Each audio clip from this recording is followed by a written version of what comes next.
Tek bir dağın içinde kilitlenmiş bir sır, dünyayı savaşla barış arasında tutuyor. Granitin 90 metre altına gizlenmiş santrifüjler sessizce dönmeye devam ediyor. Her saniye, her atom çekirdeği, İran'ın geçmişten taşıdığı güvenlik kaygılarını ve geleceğe dair stratejik hesaplarını yansıtıyor.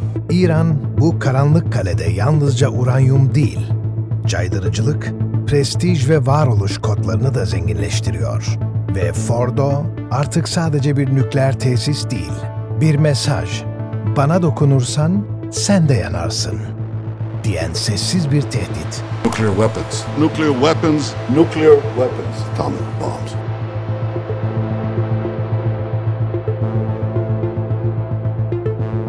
İran'ın bu mesajına karşılık bölgedeki aktörler kendi hazırlıklarını yapıyor. İsrail'de güvenlik kabineleri sabaha kadar toplanıyor, ABD'de Pentagon ile Beyaz Saray arasında kritik istihbarat trafiği sürüyor. Körfez'de savaş gemileri yüksek alarmda bekliyor. Hepsinin önündeki temel soru şu: Fordo'ya nasıl müdahale edilmeli? Ya da edilmeli mi? With the region on edge and Tehran closer than ever to a nuclear weapon. High-stakes nuclear talks between the US and Iran. Evet, Fordo, İran'a dokunulmazlık hissi veriyor. İsrail'e varoluşsal bir tehdit.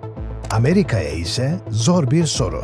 Atılacak tek bir bomba, bölgesel bir savaşı tetikleyebilir. Ancak hiçbir şey yapmamak da nükleer bir İran'ı kabullenmek anlamına gelebilir. Bu nedenle kararın kendisi kadar kararsızlık da bir risk barındırıyor. In recent years, Iran has produced enough highly enriched uranium for 9 atom bombs. 9.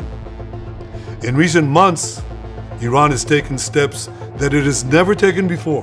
Steps to weaponize this enriched uranium. And if not stopped, Iran could produce a nuclear weapon in a very short time. Vurmak mı? Bir tünelin çökertilmesiyle İran'ın nükleer programı yıllarca geriye itilebilir. Santrifüjler yok edilir, zenginleştirme faaliyetleri durdurulabilir ama bedeli ağır olabilir. İsrail şehirlerine roket saldırıları başlar. Hürmüz Boğazı'nda tankerler hedef alınır. Petrol fiyatları hızla yükselir, küresel borsalar sert düşüş yaşar. Bölge hızla savaş ortamına sürüklenebilir. Vurmamak mı? İran'ın uranyum zenginleştirmeyi %90 seviyesine, yani nükleer silah üretim eşiğine taşımasına göz yummak anlamına gelir ve bu sürecin tamamlandığı ancak ilk nükleer patlama yaşandığında anlaşılabilir. Yani iki seçenek var. Birincisi, Fordo'ya giren tünellere bomba bırakmak, tüm bölgeyi ateşe atma pahasına nükleer tehdidi engellemek. İkincisi, susmak. Ama bu suskunluk santrifüjlerin hışırtısında her gün biraz daha güçlenen bir bombanın sesine karışıyor. Peki Washington'ın iki ihtimali felaketle yazılmış olan Fordo'ya kendi cevabını verdi mi? Belki de savaş ilk defa karar vermenin değil, hiçbir şey yapmamanın daha büyük bir eylem olduğu bir eşikte duruyor. Did you mean military action though if they don't agree? Oh, if necessary? Absolutely. Yeah. İran'ın Kum kentine sadece 20 kilometre uzaklıkta, kayalıklarla çevrili dağlık bir arazide sıradan bir askeri yapı değil, dünyayı yıllardır endişelendiren bir yeraltı tesisi bulunuyor. Bu yapı yalnızca beton ve çelikle değil, aynı zamanda stratejik hesaplarla, diplomatik gerilimlerle ve askeri korkularla inşa edilmiş bir kale. Fordo, uranyum zenginleştirme tesisi. Fordo, yüzeyden tam 90 metre derinliğe kadar oyulmuş granit kaya tabakalarının içinde yer alıyor.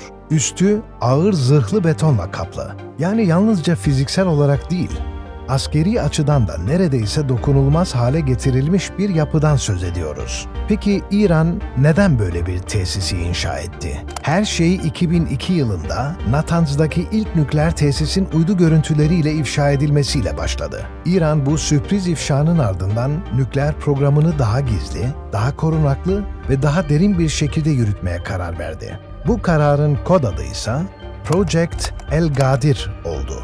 İran geçmişte yaşadığı acı tecrübeleri unutmamıştı. 1981'de İsrail, Irak'taki Osirak nükleer reaktörünü bombalayarak yok etmişti. 2010'da ise kimliği hala kesinleşmemiş bir siber saldırıyla Natanz'daki santrifüjler Stuxnet virüsü sayesinde devre dışı bırakılmıştı.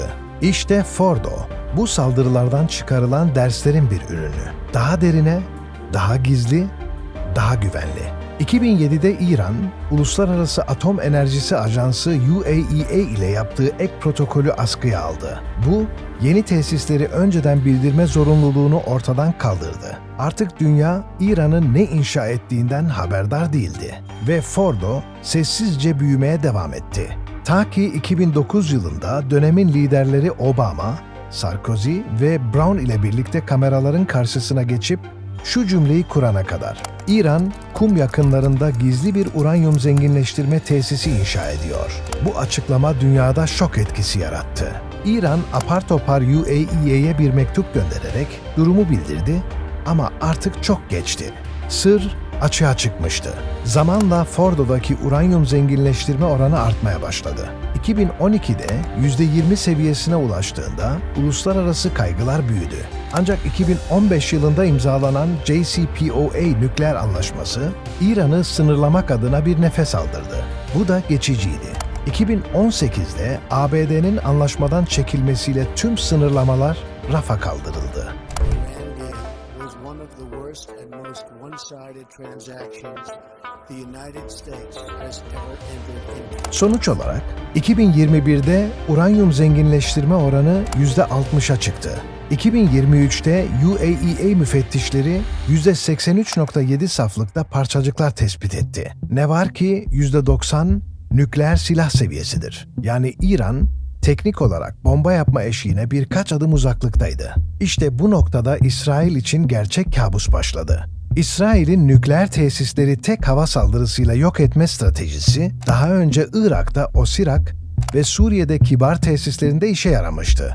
Ama Fordo bambaşkaydı. İsrail'in en gelişmiş mühimmatları, GBU-28 sığınak delici bombaları ve Spice güdümlü mühimmatları bile Fordo'nun kalın granit zırhına çarpıp etkisiz kalıyor. Tesis yüzeyden erişilemeyecek kadar derinde. Bu durumda gözler yalnızca ABD'nin sahip olduğu devasa bir silaha çevrildi. GBU-57 Massive Ordnance Penetrator MOP.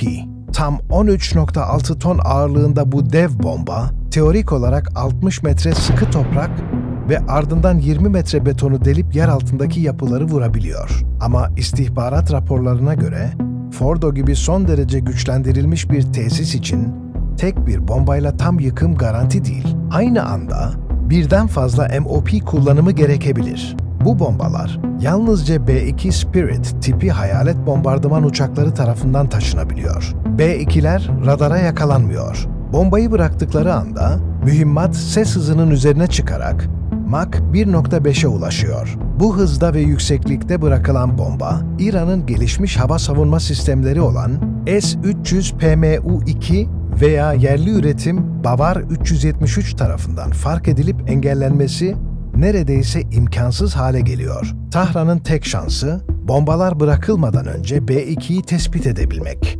Ama bu, askeri analistlere göre pratikte imkansız. Ve eğer Fordo vurulursa, zincirleme bir felaket başlar. You don't seriously think I'm going to answer that question? Will you strike the Iranian nuclear component? And what time exactly, sir? Sir, would you strike it? Would you please inform us so we can be there and watch? I mean, you don't know that I'm going to even do it. You don't know. I may do it, I may not do it. I mean, nobody knows what I'm going to do. Tüneller çöker, santrifüjler paramparça olur. Fordo aylarca, hatta yıllarca devre dışı kalır. İran misilleme emri verir. Hizbullah kuzeyden on binlerce roket gönderir. Hürmüz Boğazı kapanır, tankerler vurulur. Petrol fiyatı 150 doları aşar. Küresel piyasalar sarsılır. Dünya yeni bir savaşa gözlerini açar. Ve belki de en tehlikelisi şu, Fordo'nun daha da derininde gizli yedek koridorlar, bilinmeyen ikinci hatlar varsa, İran yıllar sonra yeniden başlar. Fakat sıfırdan değil, kaldığı yerden. Evet, onu vurmak bir savaşı başlatır. Beklemek ise bir patlamanın son tik takını. Peki hangisi daha geri döndürülemez?